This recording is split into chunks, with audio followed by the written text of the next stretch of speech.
Hello, everybody, and welcome to the Sense of Security podcast.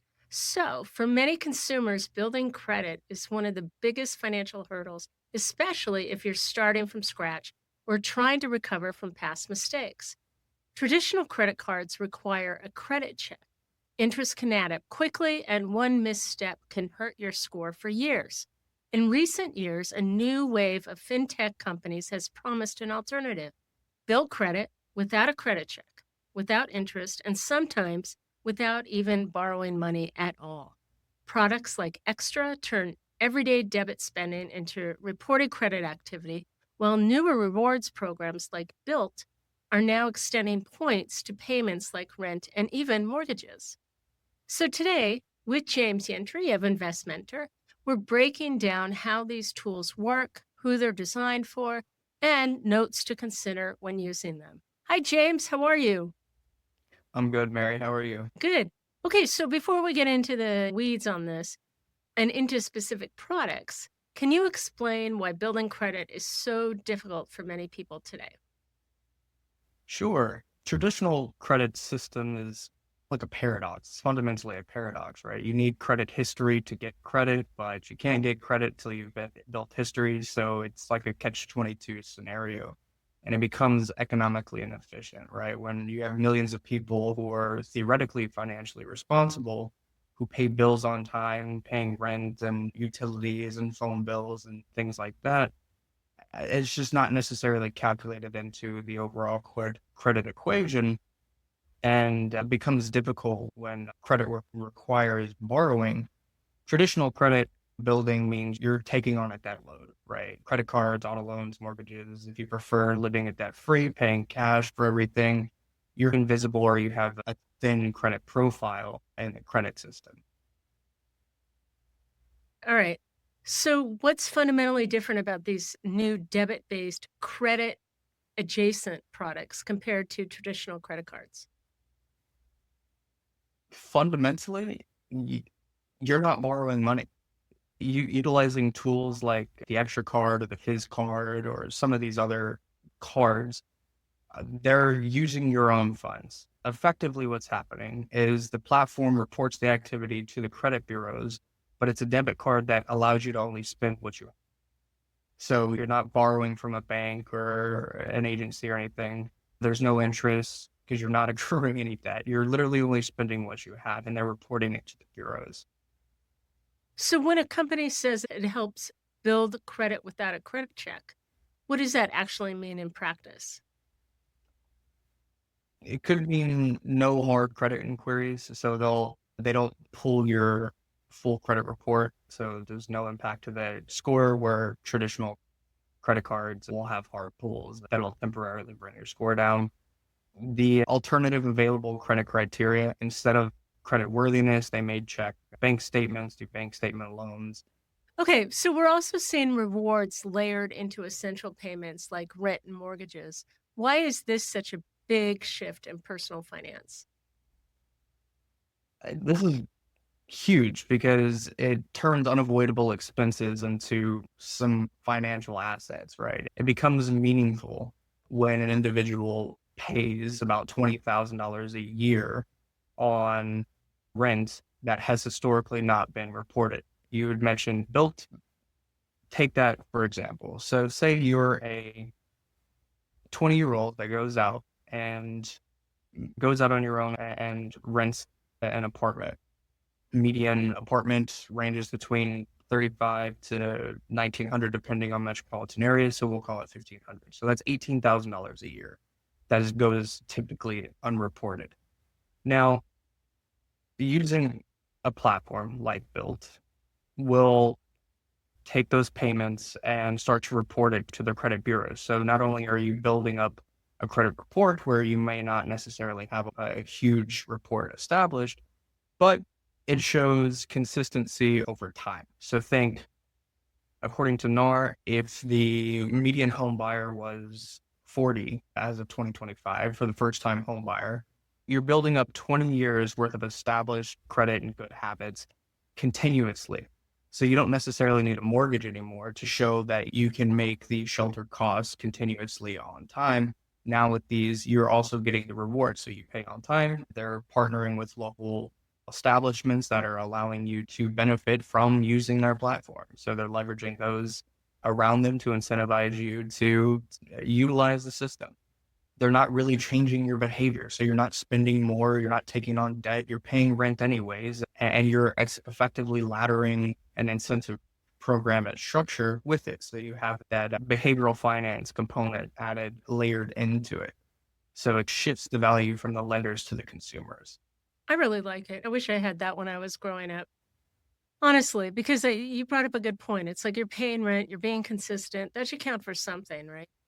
Yeah, There's, absolutely. now, here's where it could get a little weird is that you have roommates, right? And like in New York City, a lot of people have roommates because it's so expensive. Sure. So I wonder how that all works out, but that could be for another podcast. Because if there's one person who would be the main person, they would get the Bilt credits or whatever the platform is. Or I wonder if it's you're in a restaurant, you split it 3 ways with a credit card. So it's interesting. I'm sure the dynamics of this on an interpersonal level get pretty interesting. But I think overall, I think it's really great for building credit. Yeah. And you could think of it this way. Oftentimes, if you have roommates, you guys split the Mhm. bills, right? And with services like this, you can use things like Experian Boost to also track utility-based payments. So say you do go and pay for the electricity or the water costs, and because your room is smaller, maybe you're taking less of the burden on the overall rent, but instead you're adjusting it onto the utilities. That can also get reported now to the Right. credit bureaus using these Experian things. So you're not taking on debt.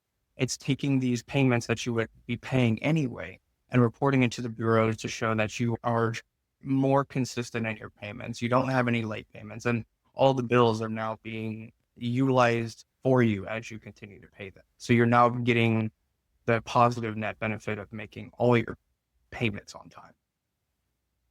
I think it's great. So let's look at this from a different angle. If sometimes transactions are reversed, as in returns or disputed, or if there's a hiccup in how payments are categorized, could that create confusion or unintended negative marks as well?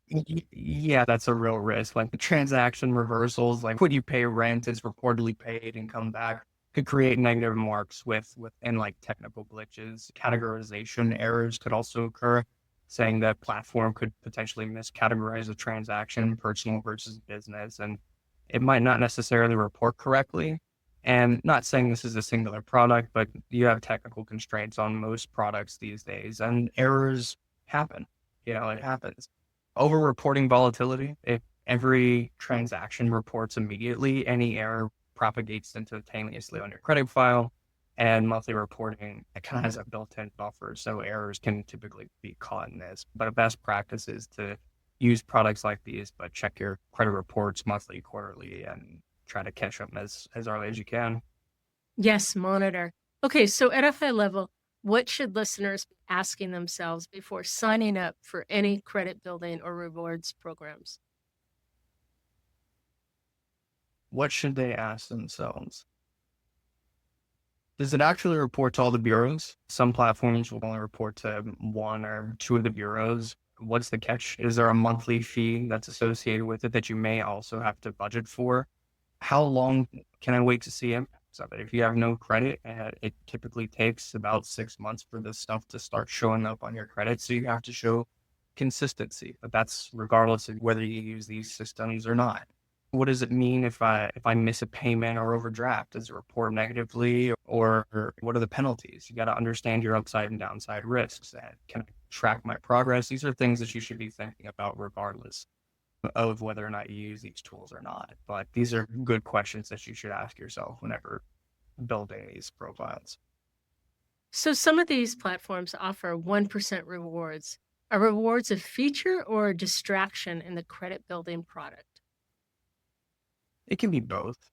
I think it really depends on the user. If we can take your previous example of Bilt users who have a mortgage, they don't need Bilt for anything other than the rewards. Their mortgage company is already tied. They had their credit checked and pulled and all the other stuff. And so they're genuinely just tethering it to it so they can benefit from the rewards-based system.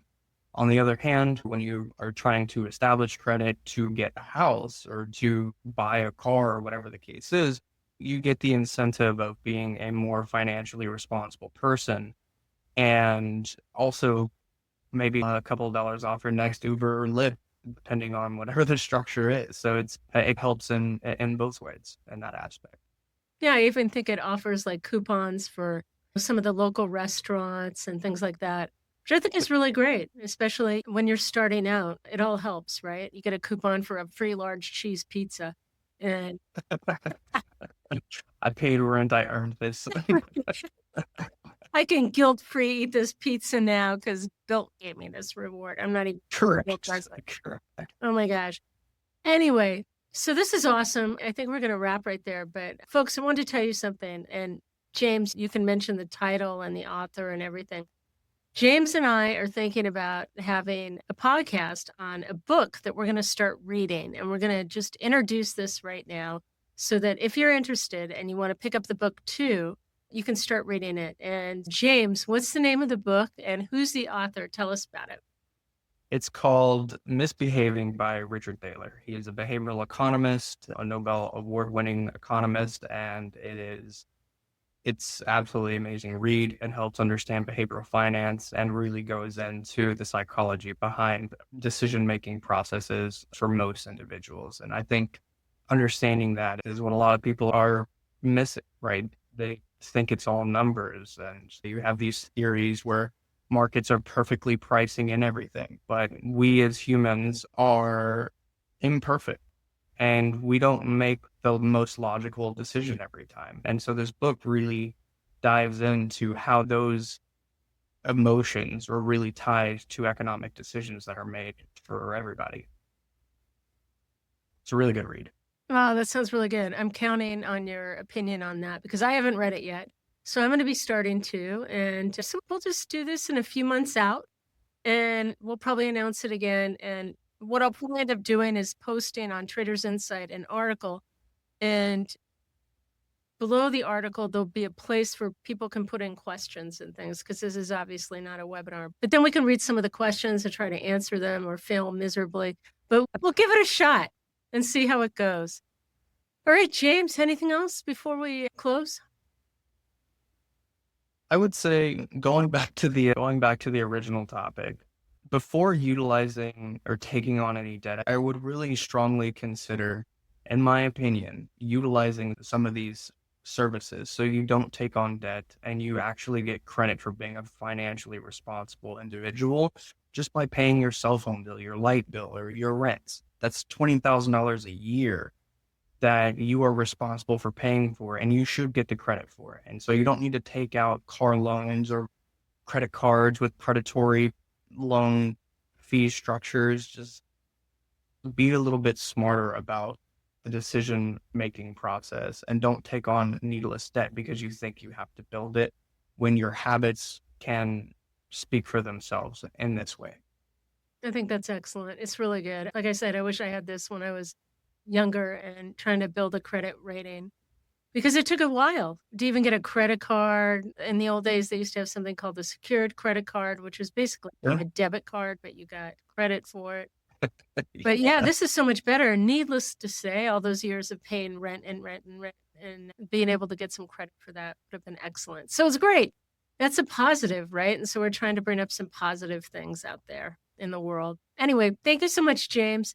Appreciate it. Once again, from Invest Mentor, please check out the Traders Academy, our Traders Insight blog for market commentary, and other podcasts like IB Care podcast. We really appreciate it. Thank you so much.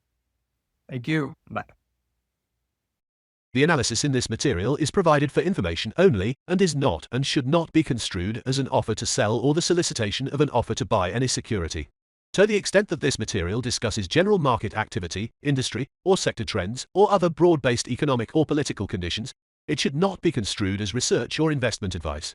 To the extent that it includes references to specific securities, commodities, currencies, or other instruments, those references do not constitute a recommendation by IBKR to buy, sell, or hold such investments. This material does not and is not intended to take into account the particular financial conditions, investment objectives, or requirements of individual customers. Before acting on this material, you should consider whether it is suitable for your particular circumstances and, as necessary, seek professional advice. IBKR Investmentor is a service of Interactive Academy LLC, an affiliate of IB LLC and majority owned by IBG LLC. All content provided by IBKR Investmentor is for informational and educational purposes only and should not be interpreted as implying any sponsorship, partnership, endorsement, recommendation, or approval by IB LLC or its affiliates.